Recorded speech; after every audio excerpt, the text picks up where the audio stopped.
อถวายความเคารพพระเถรานุเถระทุกรูปขอแสดงความนับถือเพื่อนสาธมิกที่รับชมรับฟังรายการธรรมรับอรุณในวันนี้เจริญพรสาธุชนญาติโยมทั้งหลายวันนี้รายการธรรมรับอรุณออกอากาศโดยผ่านช่องทางของการสื่อสารออนไลน์ไม่ว่าจะทาง Facebook ทาง YouTube หรือช่องทางใดๆก็แล้วแต่ก็ถือว่าเราท่านทั้งหลายนั้นได้บำเพ็ญซึ่งบุญการฟังเทศน์เป็นหนึ่งในบุญกิริยาวัตถุ10นั่นก็คือธรรมสวนามัยบุญอันเกิดจากการฟังเทศน์ซึ่งเป็นกระบวนการพัฒนาชีวิตของพุทธศาสนิกชนของเราเพราะการฟังจะนำไปสู่ปัญญาเป็นบ่อเกิดแห่งปัญญาอย่างหนึ่งเรียกว่าสุตตมยปัญญาปัญญาอันเกิดจากการฟังในสมัยครั้งพุทธกาลนั้นจะมีการฟังเทศน์เป็นกิจวัตรประจำวันทุกวัดก็จะมีธรรมสภาสาธุชนญาติโยมก็จะฟังเทศน์เป็นหลักการเผยแผ่พระพุทธศาสนาจึงเป็นงานสำคัญในสมัยครั้งพุทธกาลเป็นงานแรกที่พระพุทธเจ้าทรงทำเป็นงานประจำที่ทรงปฏิบัติตลอดชีวิตเป็นศาสนกิจสุดท้ายที่พระพุทธองค์ทรงประพฤติปฏิบัติก่อนจะเสด็จดับขันธปรินิพพานสาธุชนทั้งหลายในเดือนนี้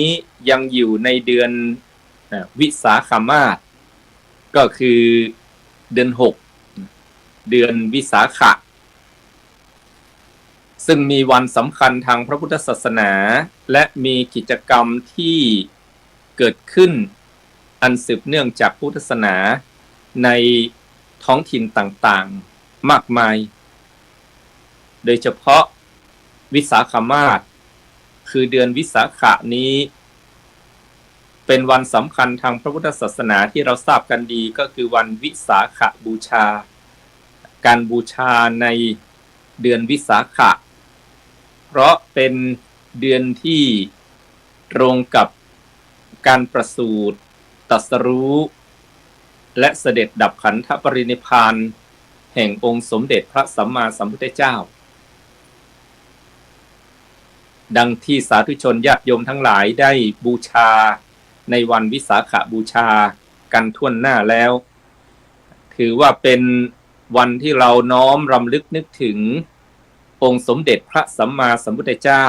ผู้เป็นบรมศาสดาของเรานั้นเป็นกรณีพิเศษโบราณอาจารย์ท่านพูดเตือนสติเราท่านทั้งหลายว่าวันเกิดของคนอื่นเราไปร่วมงานไปกล่าวแฮปปี้เบิร์ธเดย์ไปอวยพรวันเกิดของคนนับครั้งไม่ถ้วนวันที่คนอื่นสำเร็จไม่ว่าจะสำเร็จในเรื่องการศึกษาสำเร็จในเรื่องคู่ครองคือการแต่งงานขึ้นบ้านใหม่ได้งานที่สูงขึ้นเราก็ไปร่วมแสดงความยินดีนับครั้งไม่ถ้วนงานศพของคนอื่นเราก็ไปร่วมวางพวงหรีดร่วมไว้อาลัยฟังพระสวดพระเทศน์นับศพไม่ได้วันวิสาขบูชาเป็นวันประสูติก็คือวันเกิดของสมเด็จพ่อคือองค์สมเด็จพระสัมมาสัมพุทธเจ้าเป็นวันที่สมเด็จพ่อคือพระพุทธเจ้าของเรานั้นประสบความสำเร็จสูงสุดคือตรัสรู้อนุตตรสัมมาสัมโพธิญาณจากมนุษย์ธรรมดาก็กลายเป็นพระอริยบุคคลที่สมบูรณ์แบบด้วย วิชาคือความรู้จรณะคือความประพฤติวันปรินิพพานก็คือวันที่เราสูญเสีย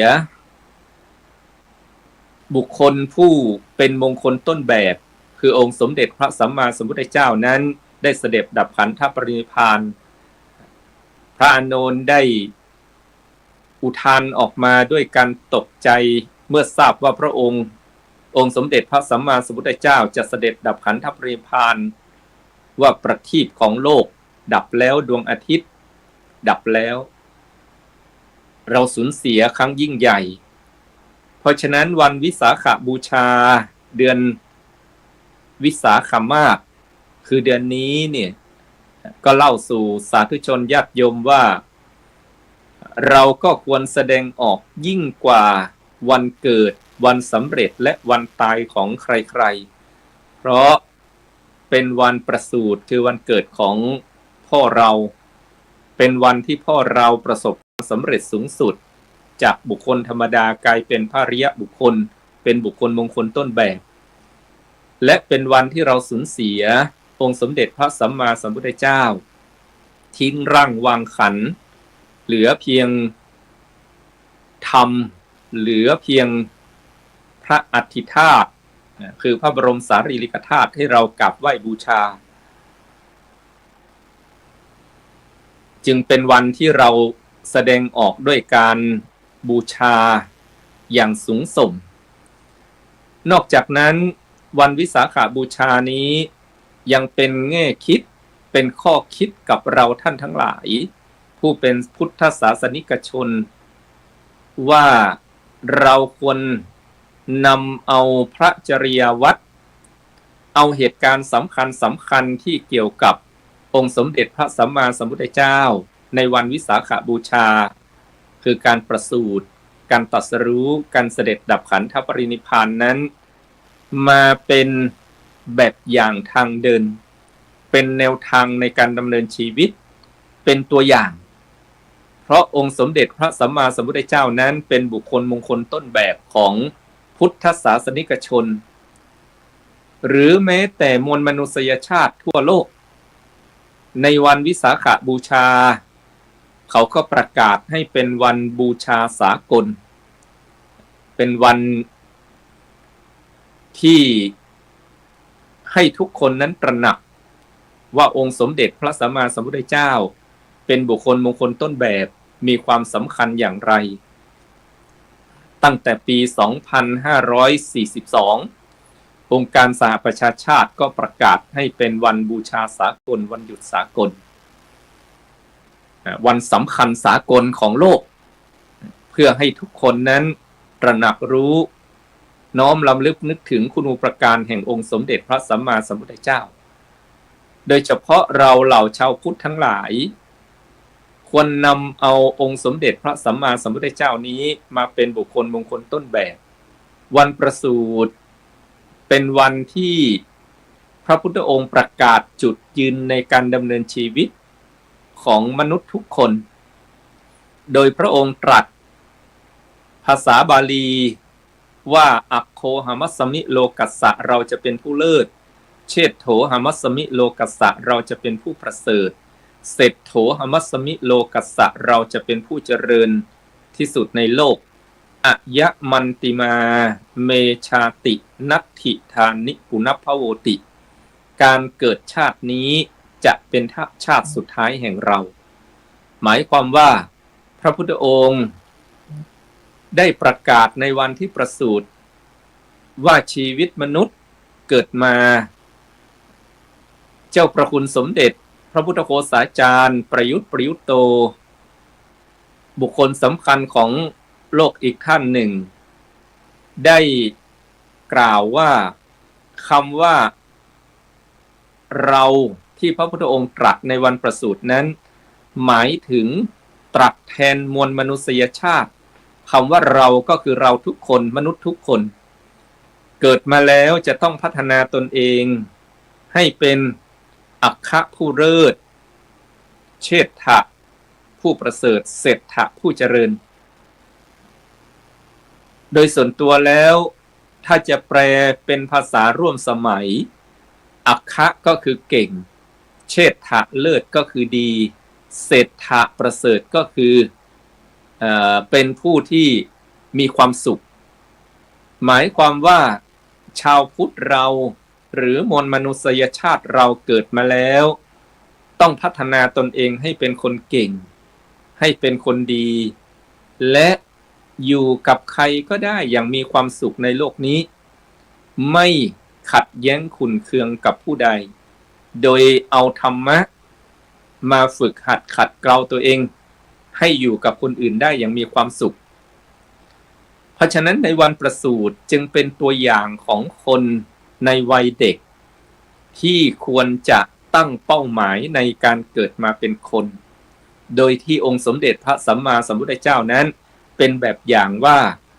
พระองค์เกิดมาแล้วจะเป็นผู้เลิศอัคคะเกิดมาแล้วจะเป็นผู้ประเสริฐเชษฐะเชษฐูเกิดมาแล้วจะเป็นผู้เจริญคือเศรษฐู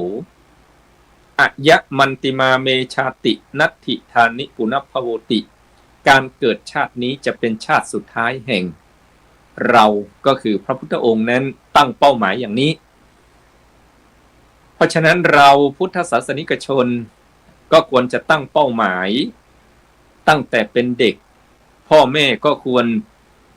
ฝึกหัดขัดเกลาลูกหลาน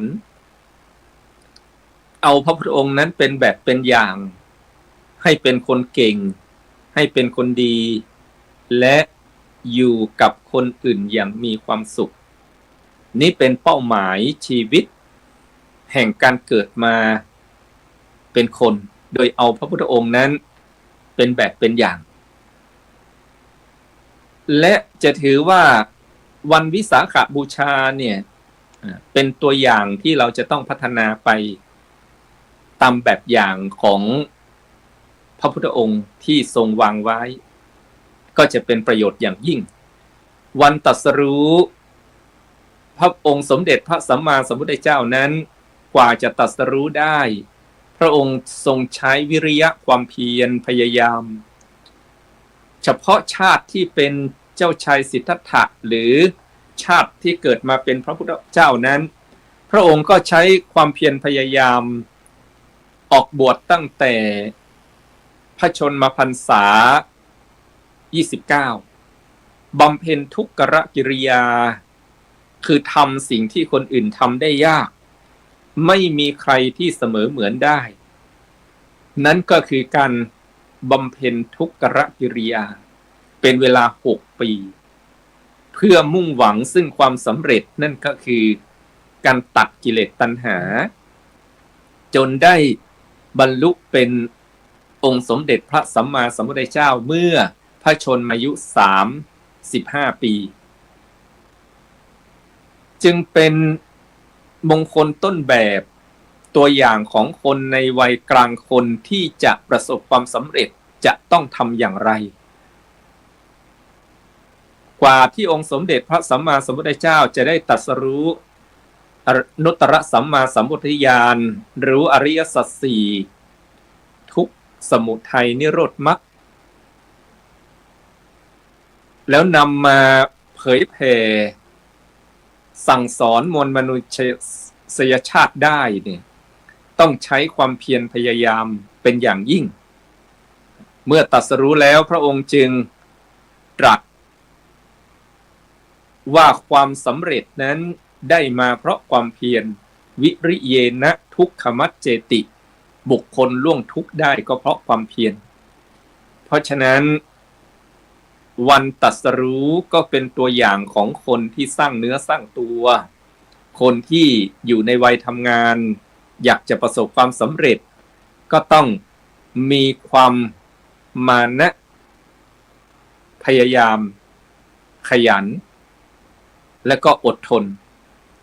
ขยันทำให้พ้นจนอดทนทำให้พ้นทุกข์พระพุทธองค์ก็ตักเตือนมวลมนุษยชาติว่าวิริเยนะทุกขมัจเจติบุคคลล่วงทุกข์ได้ก็เพราะความเพียรพระองค์เองประสบความสำเร็จได้ก็เพราะความเพียรพยายามวันเสด็จดับขันธปรินิพพานเป็นตัวอย่างของคน ในวัยสวผู้สูงวัยทั้งหลายสวควรจะแปลว่าสุขสมวัยด้วยพระพุทธองค์นั้นสุขทุกช่วงวัยวางแผนที่จะเสด็จดับขันธปรินิพพานเป็นเวลาถึง3 เดือนโดยการปรงอายุสังขารการวางแผนนิพพานคือวางแผนตายของพระพุทธเจ้าก็คือประกาศให้โลกได้รับรู้ให้พุทธศาสนิกชนศิษย์ได้ทำใจส่วนตัวของพระองค์เองก็วางแผนว่าอะไรที่อยากจะทำที่ยังค้างอยู่โดยส่วนตัวก็คงไม่มีแต่โดยส่วนรวมประหิตประโยชน์ผู้อื่นนั้นพระองค์ก็ทรงวางแผนโดยวางแผนที่จะไปปรินิพพานที่เมืองกุสินารานครด้วยเหตุผล3 ประการเพื่องานทั้งนั้นเพื่อคนอื่นทั้งนั้นเหตุผลที่พระองค์เลือกเมืองกุสินาราไปปรินิพพานวางแผนไว้ก่อน3 ประการ 1. เพื่อจะแสดงมหาสุทัศนสูตรอันเป็นการประกาศความยิ่งใหญ่ของเมืองกุสินารานครเพราะพระอานนท์นั้นทูลทัดทานพระองค์ว่าขอพระองค์นั้นเสด็จไปนิพพานที่เมืองอื่นเถิดเมืองกุสินาราเป็นบ้านเล็กเมืองดอนไม่ใช่นครเมืองใหญ่เสด็จไปเมืองราชคฤห์สาวัตถีเสนอทางเลือกพระพุทธองค์ว่ากุสินารานครนั้นเป็นบ้านเล็กเมืองดอนไม่ใช่นครเมืองใหญ่แต่องค์สมเด็จพระสัมมาสัมพุทธเจ้าได้ตรัสกับพระอานนท์ว่าอานนท์เธออย่าพูดเช่นนั้นกุสินารานครเคยเป็นมหานครที่ยิ่งใหญ่แล้วพระองค์ก็ตรัสมหาสุทัศนสูตรว่าด้วยเรื่องของพระเจ้าจักรพรรดิชื่อว่ามหาสุทัศนะอันเป็นอดีตชาติของพระพุทธองค์ครั้งที่เสวยพระชาติบำเพ็ญบารมีว่าเมืองกุสินารานครเดิมชื่อว่ากุสาวดีนครเป็นนครที่ยิ่งใหญ่ไม่ขาดด้วยเสียงช้างเสียงม้าเสียงรถเสียงคนเรียกกันมากินข้าวเสียง10 ประการแสดงถึงความรุ่งเรืองเจริญมั่นคงโดยเฉพาะเสียงเรียกคนมากินข้าวเนี่ยหมายถึง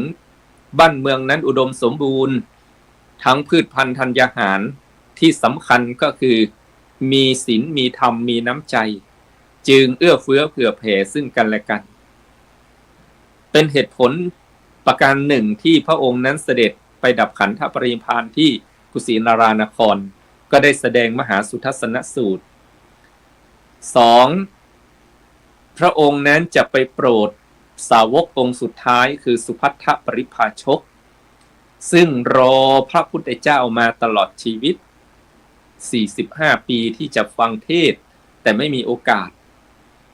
ก็ไปเมืองกุสินารานครเพื่อที่จะโปรดสาวกองค์สุดท้ายและก่อนที่จะเสด็จดับขันธปรินิพพานพระพุทธองค์ก็ได้โปรดสุภัททปริภาชก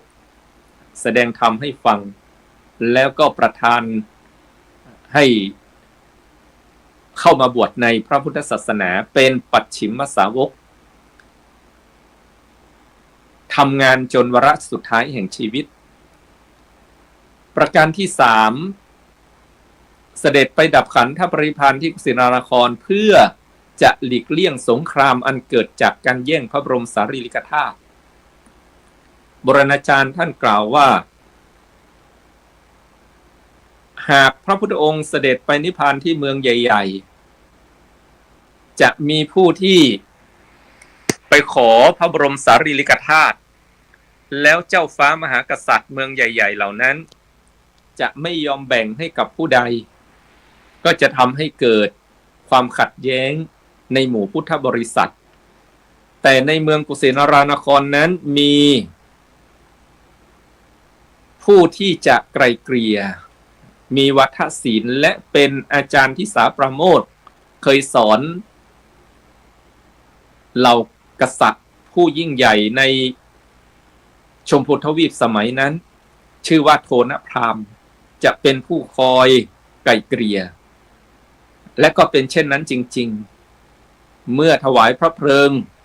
พระบรมศพพุทธสรีระแห่งองค์สมเด็จพระสัมมาสัมพุทธเจ้าแล้วเหล่ากษัตริย์ทั้งหลายไม่ว่าจะเป็นเมืองจำปามคธสากยวงศ์ก็ยกกองทัพกองทหารไปเพื่อขอแบ่งพระบรมสารีริกธาตุร่ำว่าจะเกิดสงครามแต่โทนพราหมณ์ก็ไกล่เกลี่ยด้วยหลักคำสอนแห่งองค์สมเด็จพระสัมมาสัมพุทธเจ้าให้ใช้ขันติความอดทนใช้เมตตาธรรมต่อกันก็ไม่มีสงครามอันเกิดจากการแย่งพระบรมสารีริกธาตุเพราะฉะนั้นวันปรินิพพานก็เป็นตัวอย่างของคนเฒ่าชแลแก่ชราสวต้องสุขสมวัยจะทำอย่างไรให้เราจากโลกนี้ไปอย่างสงบและเป็นประโยชน์ต่อผู้อยู่ข้างหลังกล่าวได้ว่าวันวิสาขบูชาวันประสูติตรัสรู้และปรินิพพานแห่งองค์สมเด็จพระสัมมาสัมพุทธเจ้าพระองค์เป็นบุคคลมงคลต้นแบบเราก็ควรเอามาเป็นแบบเป็นอย่างวันประสูติเป็นตัวอย่างของเด็กเราจะฝึกเด็กยังไงให้เป็นคนเก่งคนดีและมีความสุขวันตรัสรู้เป็นตัวอย่างของคนในวัยทำงานคนที่อยากประสบความสำเร็จต้องใช้วิริยะความเพียรขันติความอดทนขันติและความขยันทำให้พ้นจนอดทนทำให้พ้นทุกข์วันเสด็จดับขันธปรินิพพานเป็นตัวอย่างของคนที่จะจากโลกนี้ไปจะทำอย่างไรให้ปิดตาอย่างสนิทให้ไม่มีอะไรค้างหลงเหลือก็คือทำประโยชน์จนวาระสุดท้ายวันวิสาขบูชาการบูชาในเดือนวิสาขนี้จึงเป็นเสมือนการประกาศชัยชนะแห่งองค์สมเด็จพระสัมมาสัมพุทธเจ้าวันประสูติเป็นการประกาศชัยชนะต่อการเกิดเพราะพระพุทธองค์ตรัสว่าจะไม่มาเกิดอีกแล้วชาตินี้จะเป็นชาติสุดท้ายและก็เป็นเช่นนั้นจริงๆเอาชนะความทุกข์อันยิ่งใหญ่ของมวลมนุษยชาติก็คือไม่ต้องกลับมาเวียนว่ายตายเกิดประกาศชัยชนะไม่ต้องมาเกิดอีกวันตรัสรู้ประกาศชัยชนะต่อความแก่และความเจ็บเพราะพระองค์นั้นเอาชนะกิเลสตัณหาอันเป็นสาเหตุของการเจ็บและการแก่ไม่ต้องกลับมาเจ็บอกเจ็บใจโดยเฉพาะเจ็บภายในคือเจ็บใจเจ็บทางกายนั้นชาตินี้เป็นชาติสุดท้ายละแต่เจ็บทางใจทันทีที่ตรัสรู้ไม่มีการเจ็บอกเจ็บใจอีกเลยวันตรัสรู้จึงเป็นวันเอาชนะความเจ็บและความแก่ไม่มีอะไรมาทำให้องค์สมเด็จพระสัมมาสัมพุทธเจ้านั้นเจ็บใดๆอีกเลยเป็นชัยชนะที่ยิ่งใหญ่วันปรินิพพานเป็นวันแห่งการเอาชนะความตายเป็นการตายครั้งสุดท้ายไม่ต้องมาเวียนว่ายตายเกิดวันวิสาขบูชาในเดือนวิสาขามาสจึงเป็นการประกาศชัยชนะอันยิ่งใหญ่เอาชนะความเกิดในวันประสูติความแก่และความเจ็บในวันตรัสรู้วันปรินิพพานก็เอาชนะอย่างเด็ดขาดทุกสิ่งทุกอย่างแม้ความตายก็ไม่ต้องกลับมาเวียนว่ายตายเกิดอีกแล้วเพราะฉะนั้นสาธุชนญาติโยมทั้งหลายเราผู้เป็นพุทธศาสนิกชนชาวพุทธนั้นมีองค์สมเด็จพระสัมมาสัมพุทธเจ้าเป็นบุคคลมงคลต้นแบบเราก็นำเอาพระจริยวัตรมาเป็นแบบอย่างทางเดินให้ชีวิตเรานั้นมีความสุขความเจริญจึงขออำนวยอวยพรสาธุชนญาติโยมทุกท่านให้มีความสุขความเจริญด้วยอายุวันนะสุขภระปฏิภาณทนสารธรรมสารสมบัติสุขพิพัฒนมงคล ด้วยกันทุกคนทุกท่านเทอญ